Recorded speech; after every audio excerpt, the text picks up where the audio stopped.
ഇന്ന് ഞാൻ കാണിക്കണതേ കടച്ചക്ക കൊണ്ട് നമ്മൾ സാധാരണ മെഴുക്കുവരട്ടി ഉണ്ടാക്കും, കടച്ചക്ക മസാല ഉണ്ടാക്കും, അല്ലെങ്കിൽ വറുത്തരച്ച കൂട്ടാൻ ഉണ്ടാക്കുന്ന സമയത്ത് നമ്മൾ മസാലക്കറിക്ക് ഈ കടച്ചക്ക വറുത്തരച്ചിട്ടുണ്ടാക്കുമല്ലോ, സാമ്പാർ കടച്ചക്കയുടെ കഷ്ണം ഇട്ടിട്ട് സാമ്പാർ ഉണ്ടാക്കും. ഇങ്ങനെയുള്ള റെസിപ്പീസൊക്കെ എല്ലാവർക്കും അറിയായിരിക്കും.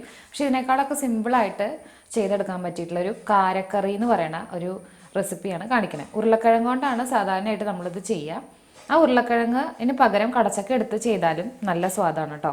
അപ്പോൾ ഒരു കടച്ചക്കയാണ് എടുത്തിരിക്കുന്നത്. തൊലി കളഞ്ഞതിന് ശേഷം കടച്ചക്ക നന്നായിട്ട് കഴുകിയതിന് ശേഷം ഇതുപോലെ ചെറിയ കഷ്ണങ്ങളാക്കിയിട്ട് ഒന്ന് അരിഞ്ഞെടുക്കണം.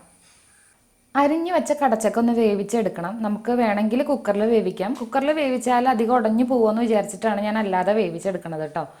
കടച്ചക്കയിലേക്ക് ഒരു 1/2 ടീസ്പൂൺ മഞ്ഞൾപ്പൊടിയും കുറച്ച് ഉപ്പും വളരെ കുറച്ചിട്ട് വെള്ളവും ചേർത്ത് ആദ്യം ഒരു 1/4 ഭാഗം വേവിൽ വല്ലാതെ ഉടഞ്ഞു പോവാത്ത രീതിയിൽ നമുക്കൊന്ന് വേവിച്ചെടുക്കാം. ഞാനിപ്പോൾ കടച്ചക്ക വേവിച്ച് മാറ്റിയിട്ടുണ്ട്. അതേ ചീഞ്ചട്ടി തന്നെയാണ് എടുത്തിരിക്കുന്നത് കേട്ടോ. അതുകൊണ്ടാണ് ഇതിങ്ങനെ.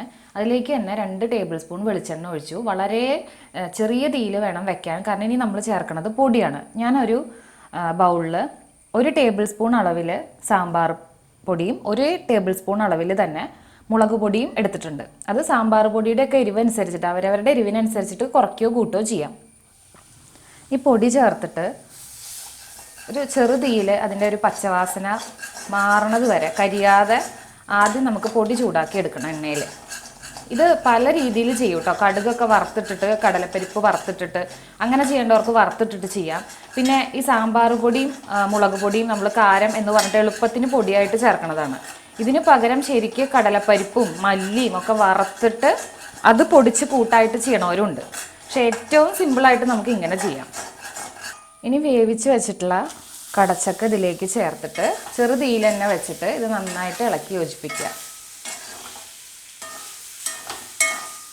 ഒന്നുകൂടി ആ പൊടികൾ ചേർത്തതിന് ശേഷം അടച്ചു വെക്കുക 1 മിനിറ്റ് നേരം. ആ പൊടികൾക്ക് ആ ആവിവെള്ളം അതിലേക്ക് വീണിട്ട് ഒരു യോജിപ്പ് വരാൻ വേണ്ടി മാത്രമാണ്. അപ്പോൾ ഇതാണ് നമ്മുടെ കാരക്കറി. പൊട്ടറ്റോ കൊണ്ട് ഉണ്ടാക്കുന്നത്, കടച്ചക്ക കൊണ്ട് ഉണ്ടാക്കി എന്നുള്ളത് മാത്രമേ ഉള്ളൂ. ഞാനിവിടെ എടുത്തിട്ടുള്ളത് 1 ടേബിൾ സ്പൂൺ മുളക് പൊടി എന്ന് പറയുമ്പോൾ കശ്മീരി മുളക് പൊടിയാണ്. കാരണം നമ്മൾ ഈ യൂട്യൂബിന് വേണ്ടി ചെയ്യുമ്പോൾ അതിൻ്റെ ഫോട്ടോ തമ്പനയിൽ കുറച്ചും കൂടി അട്രാക്റ്റീവ് ആവാനും ഇതിനൊരു കളർ വരാനും വേണ്ടിയിട്ടാണ് കശ്മീരി എടുക്കുമ്പോഴാണ് ഈ 1 ടേബിൾ സ്പൂൺ. നല്ല എരിവുള്ള സാധാരണ മുളക് പൊടി എടുക്കുകയാണെന്നുണ്ടെങ്കിൽ 1/2 ടേബിൾ സ്പൂൺ നോർമൽ മുളക് പൊടിയും 1 ടേബിൾ സ്പൂൺ സാമ്പാർ പൊടിയും വെച്ചിട്ട് ചെയ്യണം കേട്ടോ. എന്തായാലും നല്ല സ്വാദാണ് ഇതിന്. തൈരിൻ്റെ കൂടെയും ഒക്കെ കൂട്ടി കഴിക്കാൻ നല്ലതാണിത്. ഒരു സൈഡ് ഡിഷായിട്ട് നമുക്ക് ഒരു ഒഴിച്ചുകൂട്ടാനുണ്ടെങ്കിൽ ഒരു ഡ്രൈ ആയിട്ടുള്ളൊരു സൈഡ് ഡിഷ് വേണമെന്ന് തോന്നുമ്പോഴൊക്കെ ഉണ്ടാക്കാൻ പറ്റുന്ന നല്ലൊരു റെസിപ്പിയാണ്. കടച്ചക്ക കൊണ്ടുള്ള ഡിഫറെൻ്റ് ആയിട്ടുള്ളൊരു റെസിപ്പിയാണ്. എല്ലാവരും ഇത് ഉണ്ടാക്കി നോക്കണം. അഭിപ്രായങ്ങൾ കമൻസിൽ അറിയിക്കണം. ഇതുപോലുള്ള പുതിയ വിഭവങ്ങളുമായിട്ട് വീണ്ടും കാണാം.